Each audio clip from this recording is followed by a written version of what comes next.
Hi friends, welcome back to Chetana vlogs. ಇವತ್ತು ನಾವು ಪುರಿ ಉಸ್ಲಿ ಮಾಡ್ತಾ ಇದ್ದೀವಿ. ಪುರಿ ಉಸ್ಲಿ ಮಾಡೋದು ಹೇಗೆ ಅಂತ ನೋಡ್ಕೊಂಬರೋಣ ಬನ್ನಿ.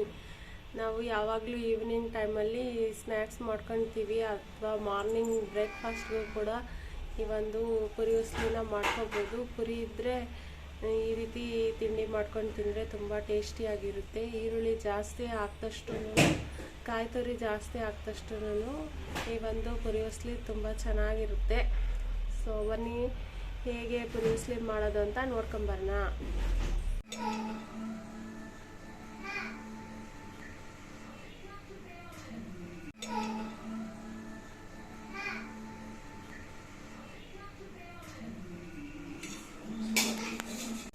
ಪುರಿ ಉಸ್ಲಿ ಮಾಡೋದಕ್ಕೆ ನಾವು ಮೊದಲನೇದಾಗಿ ಪುರಿನ ಚೆನ್ನಾಗಿ ತೊಳೆದು ಇಟ್ಕೊಂಡಿದ್ದೀವಿ. ತೆಂಗಿನಕಾಯಿ ತುರಿ ಮತ್ತು ಹಸಿರುಗಾಯಿ, ಕೊತ್ತಂಬರಿ ಸೊಪ್ಪು, ಈರುಳ್ಳಿ, 2 ಬಿಗ್ ಸೈಜ್ ಈರುಳ್ಳಿನ ಈ ಥರ ಕಟ್ ಮಾಡಿ ಎಣ್ಣೆ ಹಾಕ್ಬಿಟ್ಟು ಸಾಸಿವೆ ಹಾಕಿ ಹಸಿಮೆಣಸಿನಕಾಯಿ ಹಾಕಿ ಈರುಳ್ಳಿ ಹಾಕಿದ್ದೀನಿ. ಈರುಳ್ಳಿ ಒಂದು ಸ್ವಲ್ಪ ಜಾಸ್ತಿ ಫ್ರೈ ಮಾಡಬಾರ್ದು, ಒಂದು ಸ್ವಲ್ಪ ಅರ್ಧಂಬರ್ಧ ಫ್ರೈ ಮಾಡಬೇಕು. ಆಮೇಲೆ ಕೊತ್ತಂಬರಿ ಸೊಪ್ಪು ಹಾಕ್ಬಿಟ್ಟು ಅರಿಶಿನದ ಪುಡಿ ಹಾಕಿ, ಅರಿಶಿನದ ಪುಡಿ ಉಪ್ಪಿನ ಪುಡಿ ಹಾಕಬೇಕು. ಇಲ್ಲಿ ಇಟ್ಕೊಂಡಿದ್ದೀನಿ ಅರಿಶಿನದ ಪುಡಿ ಮತ್ತು ಉಪ್ಪಿನ ಪುಡಿ ಎರಡು ಹಾಕ್ಬಿಟ್ಟು ಆಮೇಲೆ ಪುರಿ ಹಾಕೋದು. ಮಧ್ಯಾಹ್ನ ಎಲ್ಲ ಪುರಿ ಹುರಿದಿದ್ವಿ, ಪುರಿನ ಇವಾಗ ಪುರಿ ಉಸ್ಲಿ.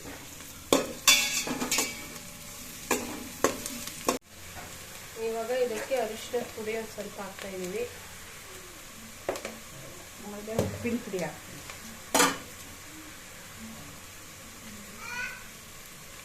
ಆಮೇಲೆ ಕೊತ್ತಿಮೀರಿ ಸೊಪ್ಪು,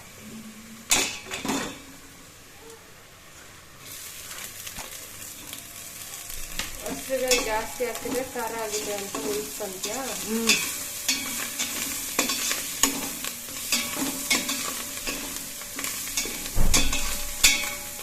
ಇದು ತುಂಬ ಸಿಂಪಲ್ ಆಗಿ ಮಾಡ್ಕೋಬೋದಂತ ರೆಸಿಪಿ.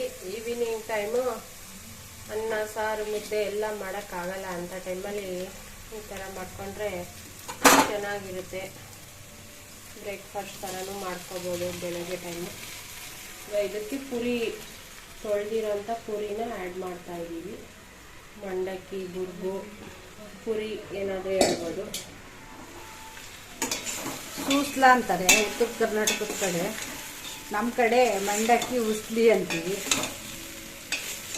ಇದಕ್ಕೆ ಒಂಚೂರು ಕಾಯಿ ತುರಿ ಹಾಕ್ತೀನಿ, ತೆಂಗಿನಕಾಯಿ ತುರಿ. ಇದಕ್ಕೆ ಮೇಯ್ನ್ ಅಂದರೆ ಈರುಳ್ಳಿ ಮತ್ತು ತೆಂಗಿನಕಾಯಿ ತುರಿ ಜಾಸ್ತಿ ಇರಬೇಕು.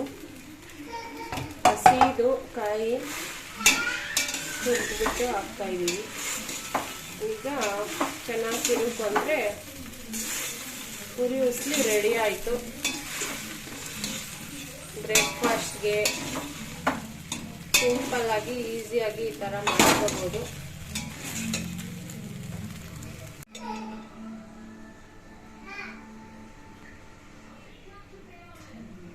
ಚೇತನ ಆರ್ ವ್ಲಾಗ್ಸ್ ಯೂಟ್ಯೂಬ್ ಚಾನಲ್ಗೆ ಸಬ್ಸ್ಕ್ರೈಬ್ ಆಗಿ ಬೆಲ್ ಐಕಾನ್ ಕ್ಲಿಕ್ ಮಾಡಿಕೊಡಿ. ಹಾಗೆ ವಿಡಿಯೋಗೊಂದು ಲೈಕ್ ಕೊಡಿ.